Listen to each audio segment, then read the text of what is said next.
Hello friends, welcome back to Sharbat kit channel. நான் கார்த்திகா முத்து. இன்றைக்கி வந்து ஒரு சூப்பரான தக்காளி தொக்கு எப்படி பண்ணுறதுன்னு பார்க்கலாம்.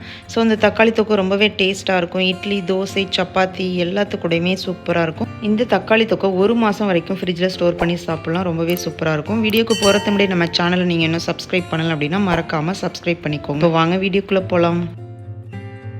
தக்காளி தொக்கு பண்ணுறதுக்கு நான் இன்றைக்கி 1 கிலோ நாட்டு தக்காளியை நல்லா கழுவிட்டு க்ளீன் பண்ணி தொடச்சி வச்சுருக்கேன். ஸோ தண்ணியே இதில் படக்கூடாது. இந்த தக்காளியை வந்து இந்த மாதிரி 2ஆக கட் பண்ணிவிட்டு அந்த மேலே இருக்கிற அந்த ஒயிட்டாக இருக்கிற அந்த பகுதியை நல்லா கட் பண்ணிக்கோங்க. ஸோ இதில் தான் வந்து ஸ்டோன் ஃபார்ம் ஆகுதுன்னு சொல்கிறாங்க. ஸோ இதை நல்லா ரிமூவ் பண்ணிவிட்டு ரஃப்பாக ஒரு 4 பீசஸாக கட் பண்ணிக்கோங்க.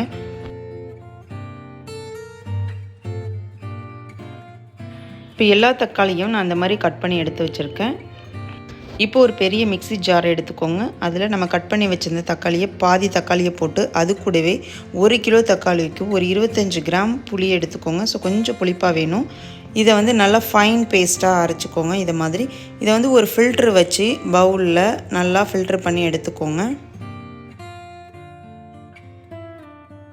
தக்காளி இந்த மாதிரி ஃபில்ட்ரு பண்ணும்போது இந்த மாதிரி கொஞ்சம் அந்த புளி கரைசல் இந்த மாதிரிலாம் இருக்கும்.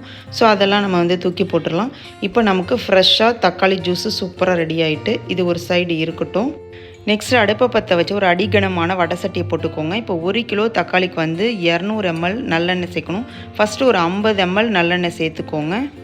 எண்ணெய் கொஞ்சம் சூடு வந்ததுக்கப்புறம் 1 ஸ்பூன் கடுகு போட்டு கடுகு நல்லா வெடித்ததுக்கப்புறம் 1 கத்து கருவேப்பிலையை போட்டுக்கோங்க. இந்த கருவேப்பிலை நல்லா பொரிஞ்சதுக்கப்புறம் ஒரு 5லேருந்து 6 பல் பூண்டு எடுத்து நல்லா தட்டி அதிலேயே போட்டுக்கோங்க. ஸோ இந்த பூண்டோட ஃப்ளேவர் வந்து இதில் ரொம்பவே சூப்பராக இருக்கும். அடுத்து ஒரு 4 மிளகாய் வத்தல் போட்டுக்கோங்க. ஸோ இது எல்லாத்தையும் நல்லா வதக்கிக்கோங்க. நெக்ஸ்ட் இந்த தக்காளி தொக்குக்கு நல்ல ஒரு வாசம் கொடுக்கறதுக்கு கட்டி பெருங்காயம் 2 துண்டு போட்டுக்கோங்க. இது எல்லாம் நல்லா பொரிஞ்சதுக்கப்புறம் நம்ம அரைச்சி வச்சுருந்த தக்காளி ஜூஸை இதில் ஊற்றிக்கோங்க. எக்ஸ்ட்ரா தண்ணியெல்லாம் நீங்கள் ஊற்றவே வேணாம். இதை வந்து ஸ்டோர் பண்ணி வைக்கணும் அப்படிங்கிறதுனால. ஸோ இதை வந்து நல்லா மிக்ஸ் பண்ணி விட்டுட்டு மூடி போட்டு ஒரு 5 நிமிஷம் நல்லா கொதிக்க விட்டுருங்க. இப்போ 5 நிமிஷம் ஆகிடுச்சு. இப்போ ஓப்பன் பண்ணிக்கலாம். இப்போ வந்து தொக்கு வந்து தண்ணி கொஞ்சமாக வற்றிருக்கு. இந்த ஸ்டேஜில் 2 table spoon Kashmir chilli powder, இது கூடவே தேவையான அளவுக்கு உப்பு போட்டு நல்லா மிக்ஸ் பண்ணி விட்டுருங்க. இப்போ தக்காளி தொக்கு நல்லாவே கொதிக்க ஆரம்பிச்சிச்சு. தண்ணியெல்லாம் வற்றி போய் இது பார்த்திங்கன்னா கையிலலாம் தெறிக்க ஆரம்பிச்சிருக்கும்.